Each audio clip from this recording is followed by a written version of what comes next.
Yes, hello from the College Savings Plan Network. This is Jim DiUlio, the Director of Wisconsin 529 and the Co-Chair of the CSPN Membership Engagement Committee. And along with this, I will pass the mic over to Lakeisha Page. Thank you so much, Jim. Good morning to some and good afternoon to others. I think depending on where you are, whether in California or in the great state of Virginia. I'm Lakeisha Page, the Director of the College Savings Plan for the STARS College Savings Plan here in Tennessee. And as Jim mentioned, I also co-chair the CSPN Membership Engagement Committee. Today's webinar will feature panelists to provide information about 529 plans. The 529 industry has grown to more than 12 million accounts and over 252 billion in assets. But there is more ground to plow. While we as states and program administrators are primary sources of data regarding our plans, the continued growth of our industry will be positively impacted by secondary sources that collect and share data with various audiences. Like us, these sources and the data are vital to the growth and perception of our industry as we strive to help families make sense of the various plans and to ultimately make prudent decisions to save and invest for future college costs based on each family's needs and overall goals. We are so excited to hear from our panelists today, but before we start, please join me in welcoming Treasurer Young Boozer, who is the chair of the College Savings Plans Network. Treasurer Boozer. Thank you, Lakeisha. Welcome to everyone to the CSPN webinar, It Takes a Village to Raise an Industry. We're pleased to have so many participants joining us today. You will find the presentation to be educational and enlightening. And as we begin, let me thank those responsible for producing the webinar. From CSPN, Chris Hunter; from CSPN members and board, Jim DiUlio and Lakeisha Page; from the industry, Brian Boswell and Paul Curley. Thanks to all. We appreciate your good work. And to the rest of you, it's good to have you with us, and let's get started. Let me turn it back to you, Jim. Well, thank you. Our first panelist is Brian Boswell. Brian has worked with 529s in many capacities since 2001. At savingforcollege.com, he is responsible for all things 529, including contributing content, quarterly rankings, and media relations. Brian previously served as the Director of Advisor Distribution to Ascensus College Savings, the leading administrator of 529 savings and prepaid plans.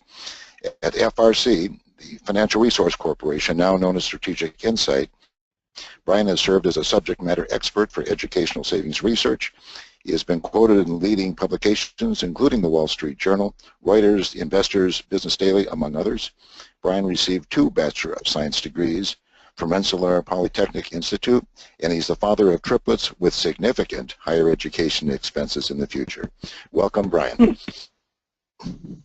Thank you very much. I do appreciate that. And it's tough to be reminded, even still, that I have 3 kids I have to put in college now. Let me just a moment while I share my screen here. Can everybody see that okay? Somebody could pop something into the chat for me to make sure that you can see my screen. We can see it. Awesome. Excellent. So again, my name is Brian Boswell. Thank you very much for inviting me to speak today. I'm going to talk to you a little bit about savingforcollege.com, who we are, what we do, and just to give you a brief history up front. Savingforcollege.com actually began before Saving for College was even a twinkle in anyone's eye. Joe Hurley was a CPA working in upstate New York who had heard about these new 529 things, the legislation that was being discussed in Capitol Hill, and thought that they sounded like a great deal for college savers. So he went out to try and find some information. There wasn't much out there for him. So he literally wrote the book on it back in 1999, published The Best Way to Save for College, and since then there's been 11 editions of that book, and he launched savingforcollege.com itself in 2000. Since then, the site has been the comprehensive #1 resource on college savings information, and back in 2012, the company was sold to College Savings Holdings. It's now run by a gentleman by the name of Marcos Cordero. He's our CEO, and last year, Joe Hurley, who's been a mainstay of the industry, retired last year and is now living on his farm in upstate New York, making honey and living the dream. So I'm trying to fill his shoes. So a little bit about savingforcollege.com. We are the #1 independent authoritative source for college savings information. We strive to be that every day, and to further bolster our information and resources. We are unbiased. We are not owned by a asset manager or a distributor or a broker-dealer. We are privately held. We take great pride in that. We want everyone that visits the site to know that you're getting completely unbiased information from us. We collect all of the information ourselves. We very much value transparency in how we obtain and use our information. All of it's collected from public resources, from the plan providers, though we are working more closely, actually even this quarter, to collect the data directly from the providers themselves. Everything that we do on our site is 100% transparent. You can find white papers about all of our methodologies and practices. If you visit savingforcollege.com and look up our 5-cap ratings or performance rankings, you can also find the methodologies, and if you had enough time, you could probably reproduce them yourself. Our purpose, our primary goal every day is to help families achieve that college education goal, right? To build them a better life. The president of Ascensus, Jeff Hawkins, would always come into the office back when I worked there and say, this really is a noble goal, a noble pursuit. And I really believe that it's something that I've been doing since 2001, that everyone that touches 529s is really doing a great thing helping folks save for college and achieve a higher education. Our clients, the folks that visit savingforcollege.com, are primarily comprised of families. We get 3 million visitors every year, and of course that number is always growing. 90% of our readers are parents and grandparents saving for young children. So these are going to be generally college-educated parents, folks that value a higher education and have money to put away. And of those folks that visit, about 70% of them intend to open a new 529 plan themselves, which is huge. If you think about those 3 million people per year, they're coming on to get information from our site, typically first in the process, and intending to open a 529. The second person that we work with, as far as our clients go, are advertisers. Of course, you're getting in front of all of these family members and folks that want to open a plan. You want your plan to get some more visibility. It makes sense for folks to advertise on our site to increase awareness and adoption of their own plan. And thirdly, we cater to professionals, so folks that want the most current information. They want it from an unbiased source, and they want in-depth information, whether that's topic briefs, tools, information about the industry, in-depth information about individual plans. We also cater to professionals as well behind our subscriber login. A little bit about what we have to offer, and I do apologize that some of the font here is a little smaller. We offer comprehensive information on college savings options. That means in-depth information on every single 529 plan out there. That includes the prepaid plan and the private college 529 plan. We're constantly out there updating and maintaining our site to make sure that the information is accurate, current, and up to date. And when it's not, I'm sure that there's somebody out there to correct us, and they'll be in touch with us immediately. We do provide data analysis. So there's the big three that we provide are performance rankings. So we have our composite performance rankings where we go out and evaluate every 529 plan and try and compare them on an apples-to-apples basis. And this can be a challenge because every 529 plan is very, very different. For those of you listening, if you're relatively new to the industry, you can understand that it seems very overwhelming to try and compare one plan which has age-based and another which doesn't, and how do you compare them? So we take all the plans and we go through thousands and thousands of portfolios every quarter manually, and we will take those portfolios, put them in a category. It'll be 20% equity, 40% equity. You can find more about the methodology online, and we will rank them against one another to try and get a composite view of how the plan itself overall has done versus its peers. That's done on a quarterly basis. We do 5-cap rankings, which is scoring the plans on a scale of 1 to 5 as far as best and worst. Of course, I think every plan out there is great. If somebody's using a 529 plan, they're already ahead of the game. But we do try and give folks a way for them to get a high-level view of every plan. So if you're looking at a 5-cap rating versus a performance ranking, 5-cap ratings also take into account fees, benefits, what the in-state cap is. There's a whole host of factors that go into it, both qualitative and quantitative, when we compile those. And then we also do a biannual fee analysis, which looks at the most and least expensive plans that are out there. We also have a host of tools and calculators for pretty much everything you could possibly think of that you'd want to calculate in the 529 space. If you want to know how much your estimated costs of college are, you can use our world's simplest college calculator. You literally enter a number, and it will tell you about, and you can change your assumptions later, but you should go around and play with it if you haven't already. My estimated cost for my kids is $1.12 million, which terrifies me every day, but you pick away at it where you can. We also have a college savings planner. You can look at financial aid information, find out if your institution is 529 eligible, look at savings versus loans, and then we offer a number of tools as well for our professionals behind the login so that they can value the state tax benefit for their clients, show their clients exactly what the cost of waiting would be. If you don't have to invest today, but look what it's going to cost you in a year or two if you wait. You should get out there and save today. Or if they have they come into a windfall and want to put some money away, you can find out exactly what the value of putting more away today is versus parsing it out.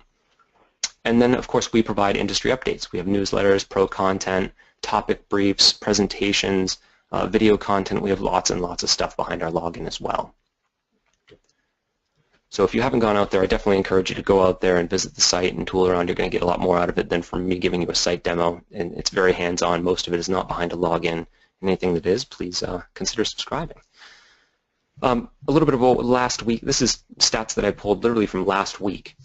We had 84,000 visits last week from users, and those visitors visited 300,000 pages. We are by far the top ranking result when it comes to searching for 529s. If you type in 529 plan in the search box in Google, you're going to come up with savingforcollege.com. Of those 84,000 people that visited, 65,000 of them were from search visits. So we understand that we are the top ranked search result, and we intend to stay there. Last week there were over 2,000 Enroll Now clicks. So if you are researching your plan, your state plan, or another plan that you're looking at, and the state participates in our Enroll Now program, you go on to savingforcollege.com, look up your plan, and go into the plan details page, and there will be a little button that says Enroll Now, and they can click that, and they're automatically brought into the enrollment process. And so last week alone, there were 2,000 that had clicked on the button. And you have to picture that we're in the middle of March now, and you can only imagine what it would look like in November, December, when folks are really thinking about getting that money in to get their in-state tax benefit or year-end tax planning, right? And I did mention our newsletters earlier. We have two primary newsletters that we put out. We have a consumer newsletter, which is talking more about college savings strategies, options that are out there, financial aid. We have 165,000 subscribers to that, and that's not just emails in a list. Those are actual email addresses that work, that get to actual people. And 21,000 subscribe to our Pro newsletter. The Pro newsletter, and by the way, neither of these newsletters require a fee. You can go online and sign up and get the newsletters yourselves. The Pro newsletter is going to give you more newsy items and topical pieces. I think I wrote one last week about how haters are going to hate. There's always somebody out there that no matter how awesome something is, they're going to be a detractor, right? So talked a little bit about why that's foolishness, and you got to kind of ignore the noise and stick with what you know to be true, which is that 529 plans are amazing college savings vehicle for most people. We do maintain a very strong media presence as well. I myself am a Forbes contributor. I did an article on grandparents just last month, trying to do a piece each month. And we do interviews with outlets as well, talking about the 529 industry and college savings. So I've talked to the Wall Street Journal, Barron's. I think that you mentioned that already in my bio. We also have a print presence. I mentioned the Best Way to Save book. That's been a perennial since 1999. We are in our 11th edition now, and we are online. We have I think everybody now has a Twitter, LinkedIn, and Facebook account, but we are very active with those. LinkedIn, not so much, but we are very present on Twitter and Facebook. You will see tweets going out every day and posts going up on Facebook every day. And most recently, we've been very active with Facebook Live. We try and do an event a month where it's myself and a guest just answering college savings questions from everyday people, whatever they, can I use do I have to use my in-state plan? Those kind of questions. Always a very fun event. We're seeing increasing adoption and participation in that as well. It's a lot of fun to do. And with that, I think that covers pretty much what savingsforcollege.com is. I encourage you, if you haven't already, to go to the site. I'm sure if you've ever Googled 529, you have seen it. If you have any questions about who we are, what we do, anything I can help you with, I'm only an email away, or Facebook, LinkedIn, Twitter, forums. Pick your communication methodology. I am available. That's it. I think I'm going to turn it back over. Thank you so much, Brian. Thank you. Thank you for sharing. I'm going to introduce our next panelist. Our next panelist is Mr. Paul Curley. Many of you may know Paul, but Paul is a CFA. He joined Strategic Insight as a research analyst in 2008 and currently oversees college savings market data, research events for institutional clients. He is the primary contact for data aggregation and analysis of 529 plans, 529 prepaid plans, and ABLE accounts. And Paul authors Strategic Insight's weekly, quarterly, and annual publications on the college savings market. He is also the co-editor of the 529-E newsletter and 529 Insider's website for the media and over 11,000 financial advice. Please welcome Mr. Paul Curley. Paul. Thank you, Lakeisha, and thank you, Brian. Definitely a 5 cap rating, for yourself in state and nationally. Brian's a national leader, within the 529 space. So thank you so much. Oh, you're so nice, Paul. Thanks. Thank you. So I'll start the clock. I guess I was asked to present for 7 to 10 minutes. I'll do my best to land within that window. But for today, the goal is to provide an overview of SI and our 529 and ABLE practice. More recently, Asset International has been rebranded over to SI. So as a whole, for the whole company, we do a couple of different pieces: market research, marketing solutions, and really 5 different buckets or areas. I thought just providing that broad overview will help to see where we are, where we're going. There's the data branch, research, events, digital, and consulting. And broadly speaking, it's sort of like investment product manufacturers and distributors, and that's a very wide swath, of the entire ecosystem of the mutual fund industry, ETFs, variable annuities, managed accounts, institutional. There's a lot of different topics that we cover. For me, I'm the director of college savings research. Looks like a lot of people, as I am, as others, rotating to Director of Savings Research to incorporate 529s and 529A ABLE. I'm a proud member of the corporate affiliates for CSPN, and I've been going to the national event since Atlanta. Looking forward to Minneapolis this year. But I think that goal question alone is so key, so critical, and it's broadly for me is to help all families achieve their dreams. And at many times, and education is needed to achieve those dreams, but it comes with that debt, and that is unless someone prepares. So for me, I'm seeking to champion the concept of this being a winnable fight and to help all families achieve financial freedom through efficient college financial planning with 529s. And together, I think we can all get there, and that's why I'm very supportive of everyone on the call and everyone across the entire industry. So we need to get an education, lower that debt burden, and together get to that dream and strengthen families. What we do is very important, and I think it's very critical that we kind of know that what we do is important. How is that achieved? For me, in 529s being a relatively small product than say managed accounts or just the broader mutual fund industry and even ETFs, but for our 529 and ABLE practice here, we do leverage across all 5 channels. I'll start out with the quick overview of events because the tagline for that is creating growth through collaboration. And so when I got this the invite to participate today, I was very excited because I think it's a good tip of the cap towards us all kind of getting to that goal together. Product training, trends, networking across that 360 degree of all perspectives.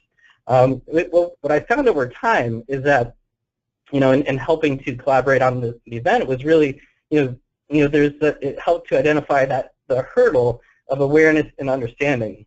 And that being a very large hurdle, for us as a whole. So I noticed that internally we do media tools very well.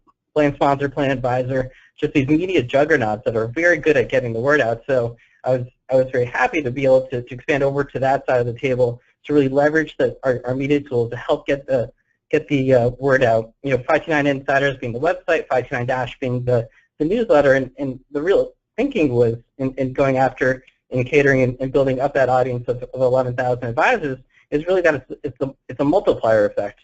Most advisors are working with 150, 250 families, so in order to accelerate getting that word out there, we do work with direct college financial planners, but savers, just the families themselves, but it really is to the advisors, to the accountants, to the estate planners, really the advisors. Within the Dash section, there's a research section for proprietary and third-party data. We really try to through this newsletter, like using what we do collect and try and really build out that awareness with research being one of the bigger magnets for it. We do have 2 annual proprietary studies, one that includes a survey of parents, one of a survey of advisors, but the real goal for the research beyond that piece of the newsletter is really to help boards benchmark their activity, but also what can be done at the product marketing and distribution and strategy team to really get non-savers to savers to start using 529s, and 529 users to be power users. We do have a data section within that newsletter, and it's that being another piece where what we do collect is being broadcasted out at the aggregate level at the most part, except for assets and accounts. We do report out individual plan level assets and accounts, but for the most part it is at the aggregate level data to help the different teams benchmark it. What is included? Market data, the assets, the accounts, the flows, money going in and out, and where is that data being put? Over to the 529 Insiders website, 529-e-newsletter, as a goal to, and as part of the mission, increase awareness of 529s. Who 529 manufacturers and distributors and the media. We do work with different media outlets, Financial Advisor magazine, for example, and help get out the word, in terms of what and how the industry is doing. It is a tiered access, so to the extent that there's a lot of that we do publicly, and we're getting invited to different podcasts and webinars and seminars and helping NAPFA and different organizations get the word out. But to the extent that we are moving towards a lot more data out to the public, but keeping that tiered access approach. Importance. I come from Loomis Sales. It's a bond shop. Ma'am, pactum, dictum. My bond is my word. The quality of data is critical to what goes on for the industry, because real decisions are being made off of the data that we do collect and report. I can't emphasize the criticality of the accuracy of the data. And for upcoming, contact me. I see it as a circular loop where I work with many of the people on the call across the industry to really hone in and refine and make sure that the overall data is improving over time. Invite me to speak. I'm happy to engage together. Will help all families. I think that to the extent that we're improving as much as we really can within the 529 space. I mean, I'll improve and accelerate our data collection and what we do and how we do as fast as the industry can withstand. And in working across our newer acquisitions of Brightscope and Market Metrics, seeing what is broadly able to be done on the mutual fund side of the table. I do see a lot of different opportunities where we can really just improve what we do. But, in closing for now, I really thank CSPN for all that they do in helping get, the word out there. Provide the insight overview of SI and what we do. But really the goal being help families to achieve their financial freedom through efficient college financial planning with 529. Together, we will get there. Thank you. Well, thank you, Paul. If any of you missed the Super Bowl last month, Paul happens to be an expert on the team that won the Super Bowl, so feel free to give him a call. Thank you. And there's a slide in there about keeping faith through that the entire college financial planning story. Brian, you're a much better writer than me, so I want to see something about parents needing to stays true to and through to the very end, even when things get very difficult. So. Right. Don't lose faith and keep there until the fourth quarter, right? That's right. Although it would be better if they just played good in the first half in the first place, right? Yeah, it goes along with the late stage college financial planning story, where a lot of it starts in middle school and high school. So there's a very good storyline to that. Very good. Our next speaker is Chris Hunter. Chris is the Deputy Executive Director for the National Association of State. He administers the College Savings Plan Network's programs and initiatives, working closely with the CSPN Executive Board. He's the point of contact for many of us, and I'm sure you've all talked to him, and a resource for all network inquiries, and works with the network committees to achieve the goals and objectives of the membership. Welcome aboard, Chris. Hey, thanks, Jim, and I want to thank Lakeisha and Treasurer Boozer for inviting me to participate in this webinar. And I also want to thank Brian and Paul for spending some time with us today. So to jump right in and answer the first question that was posed to me is, what data does the organization collect? And so CSPN collects both plan and national level data, and that is shared via the collegesavings.org website, as well as in our media outreach through our 529 report that many of you have seen on a biannual basis, and that'll be changing, and I'll discuss that in the future, or in a little bit. So the audiences for our data collection are threefold in my mind, and in no particular order, the first one being the general public, which we largely do that outreach through our media awareness campaign as well as our website.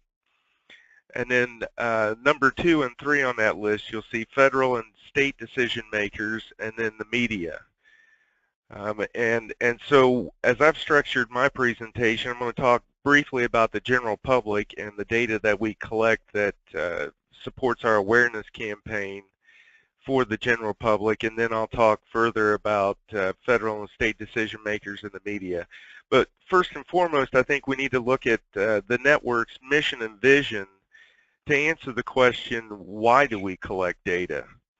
And so our mission, and this hasn't changed over the years, although we are currently in a strategic planning process where the vision that is shown here is a draft statement that our strategic planning working group is considering. But the mission is to foster initiatives and mobilize resources to promote and enhance 529 plans. And so that's really the singular focus of why we collect data, and that is to promote and enhance 529 plans. And if you look at that draft vision, we're looking to create broad awareness, understanding, and use of these plans to empower families to save for higher education. So in order to accomplish our mission and meet our vision, we are looking to collect data at both the plan and national level to support the goals and objectives of the network. And so looking at the first audience there, general public, what information do we collect and share on our website to promote awareness for the general public? And so this is what we call a single plan view. I'll show you in a few slides what our back-end data collection system looks like, but all of the data that we collect about a plan is presented in this single plan view.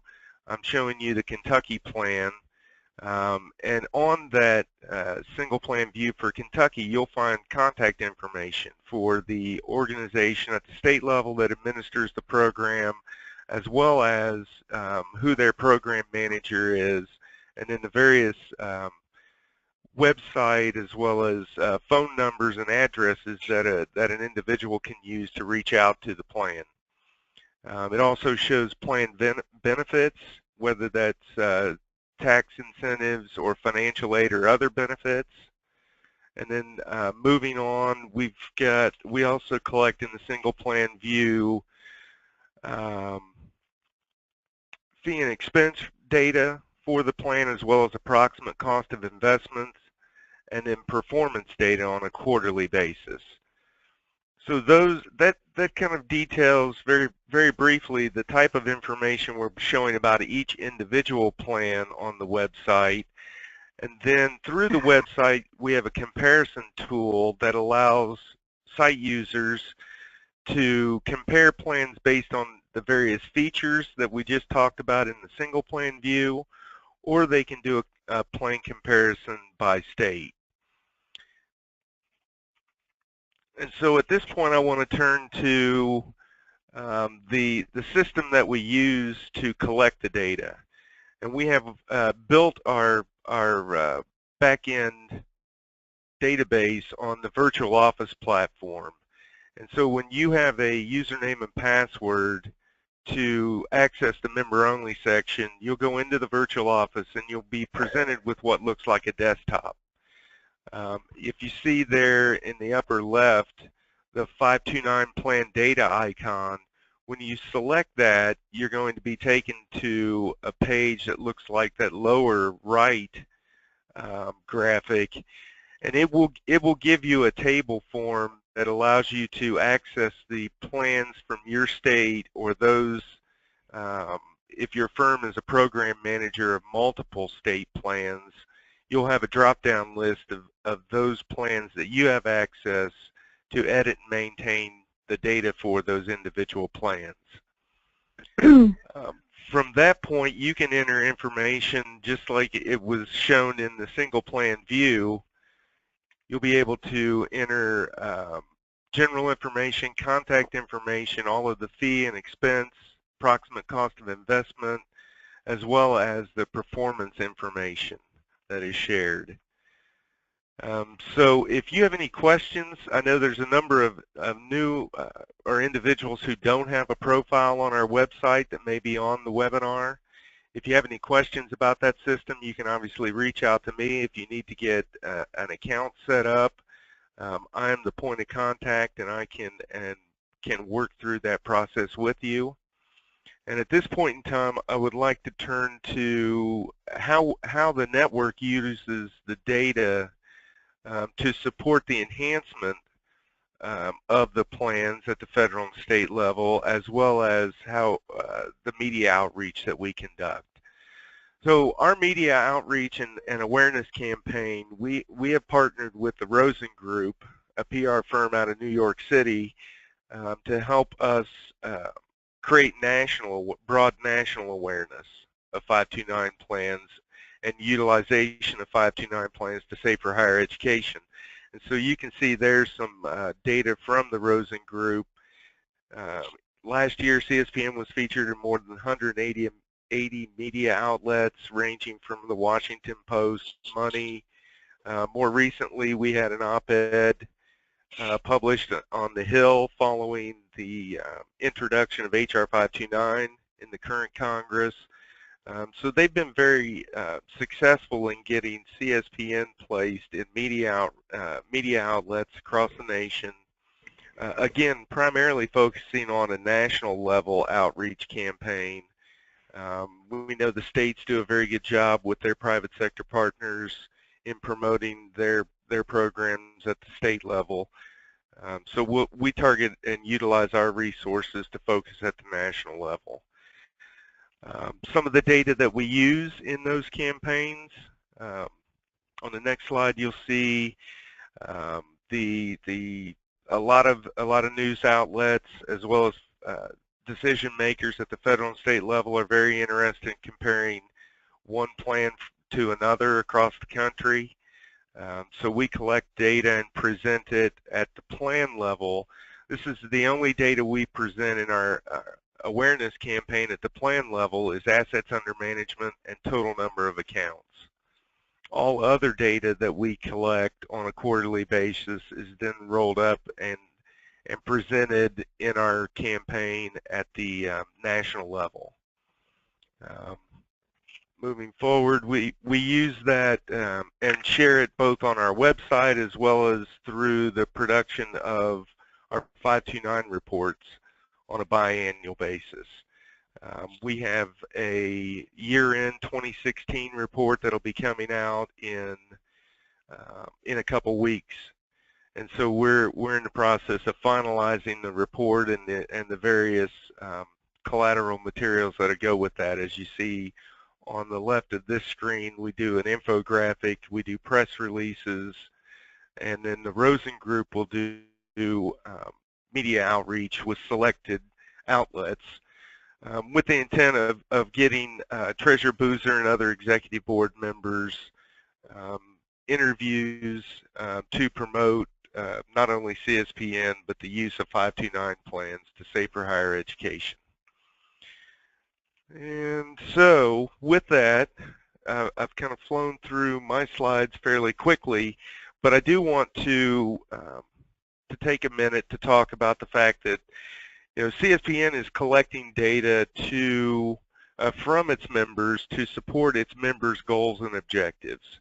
The executive board puts forth a mission and vision, typically on a 3 to 5 year basis, and for a number of years now it's to promote and enhance the 529 plans, and we couldn't do that without timely, accurate information that literally requires our members to provide that both on the website and through the quarterly data collection efforts. So we greatly appreciate and need your continued support of this data collection effort, and then we can utilize that to then go forward and promote and enhance the plans as according to the mission and vision of CSPN. One note on some changes to our strategy moving forward. Our quarterly data collection in March, or well, at the end of March, so for the first quarter of 2017, we will be using a survey collection instrument that is very similar to what you see from Paul and Strategic Insight on a quarterly basis.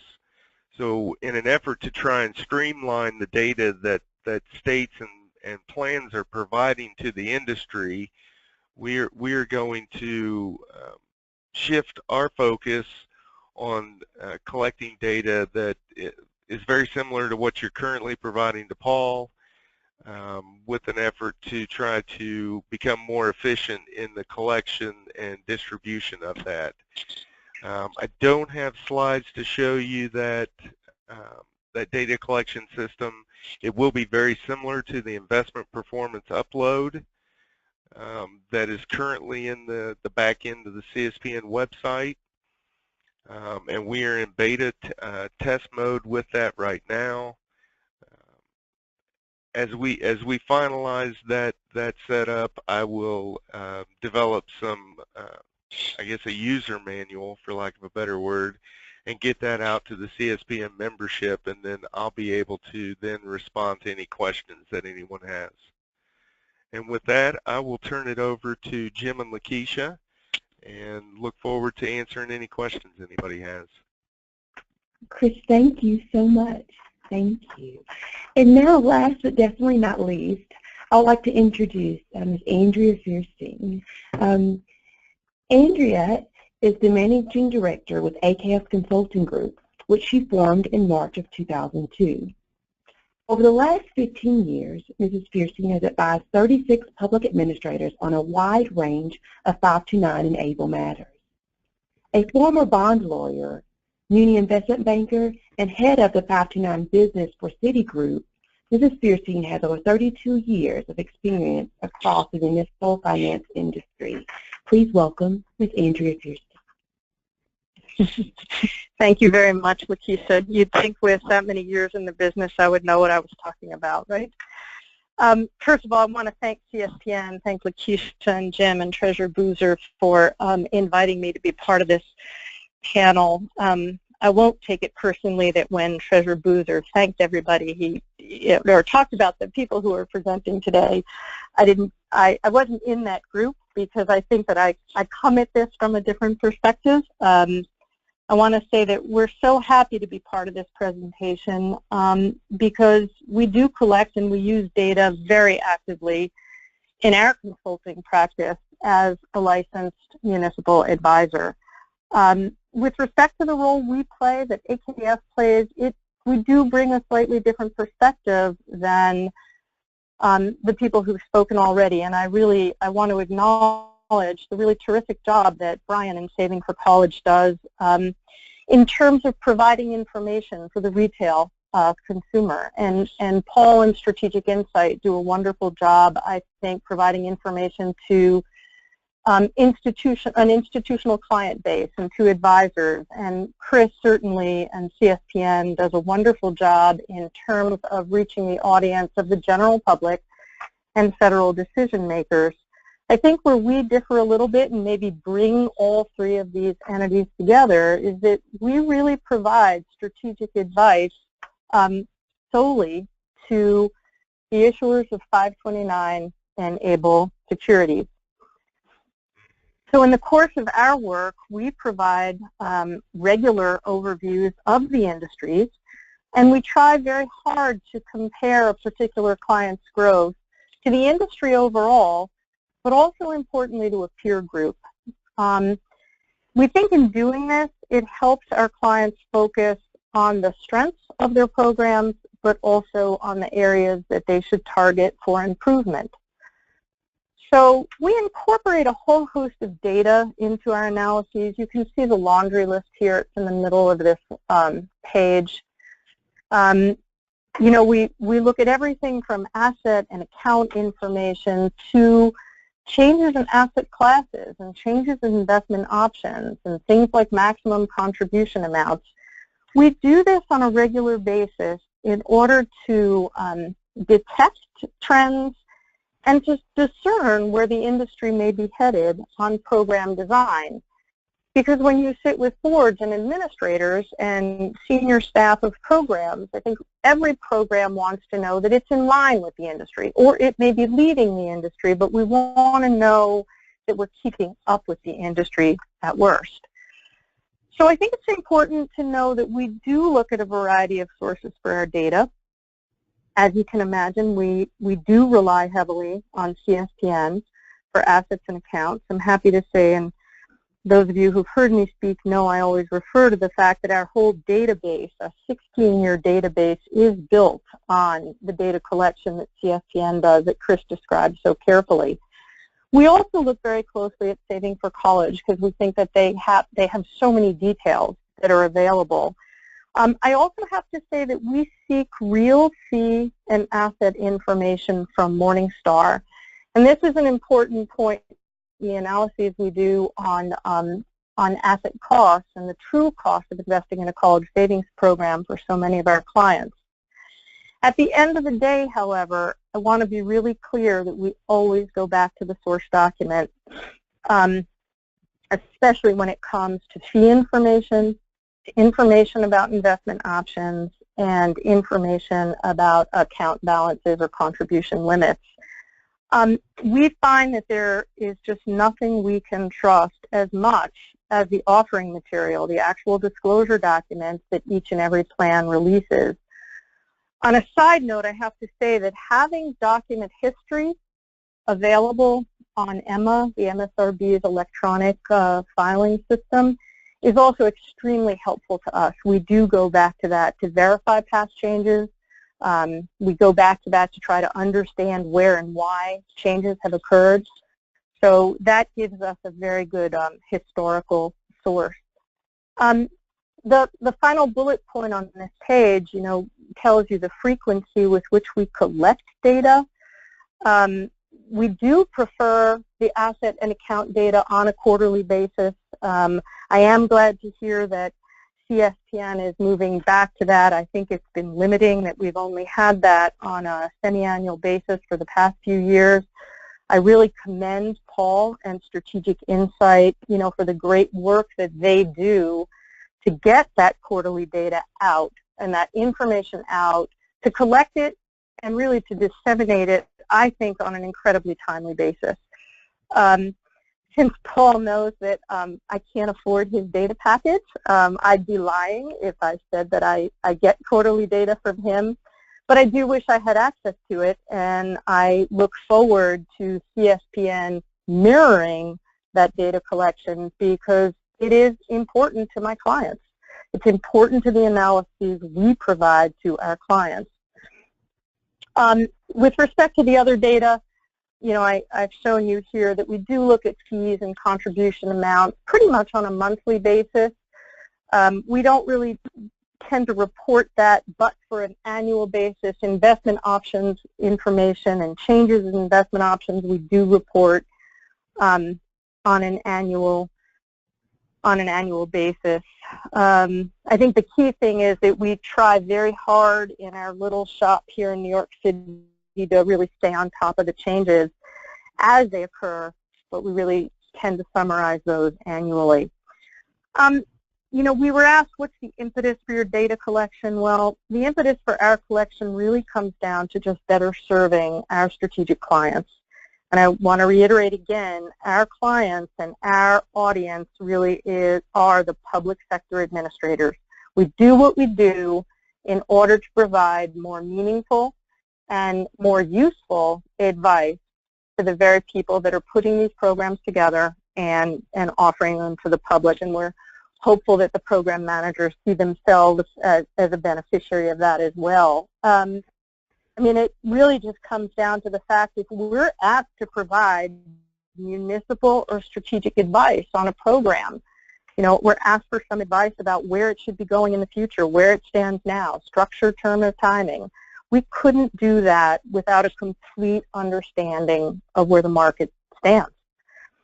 So on that matter, too, actually, one thing I wanted to note, we were asked, you know, is there a way we could improve data? Is there a way that we could capture more meaningful data? I would say that, personally, I believe we might be able to better serve our clients if we had specific information on contributions and withdrawals, because right now the asset and account information that we use coming from CSPN does not distinguish, at least in terms of what's released to us, it doesn't distinguish net inflows or market performance. And those of you who've heard me make my presentations to boards, you know I always say the asset information, you know, is replete with market performance and net outflows, and I can't tell you which part it is, which is why I always say let's look at accounts and look at how accounts are growing to get a good sense of the health of the market. I note that Brian and Paul and Chris all talked about the media. I do think that one of the side benefits of our data collection is that, particularly with respect to developing trends, we do try to release on an annual basis. Sometimes that slips. It depends how busy we are on other things. But we do try to release an annual market report that focuses on changes in the market. While the personal financial press is not our audience per se, we do try to use the information that we collect to provide support to reporter inquiries. So we get a number of inquiries, I would say on a weekly, monthly basis from reporters who we've just built up a rapport with over time. And for me, that personally really goes back to my time at Citigroup when I did a lot of the press work for our program at the time. So we try to support reporters who are just looking for background information. We also, I mean, one of the focuses of our market report, that annual market report, is really to spark some interest in the breadth of offerings and the way of the state-run plans and the way the state-run plans are trying to meet the needs of our important constituent groups. I guess on a final note, I can't state how strongly I feel about how important it is to have reliable and timely data on the fundamentals of our market, like assets and accounts. I know Chris hit this point home. I really just want to echo what he said about, you know, providing your information. I wish that every state and every program manager would provide that information on a super timely basis, because, as I've already said, we'll provide that information to CSPN because, as I've said, we've built our entire database on CSPN's data collection. I am hopeful that when the data inquiries of CSPN and Strategic Insight align, at the end of this first quarter, that the reporting of the data and the dissemination of it will be equally quick for both entities. I also really urge all of you who are program managers and state administrators, be sure that any source of information on your particular plan or any website that has information on your particular plan, please make sure that they have the latest and most timely information.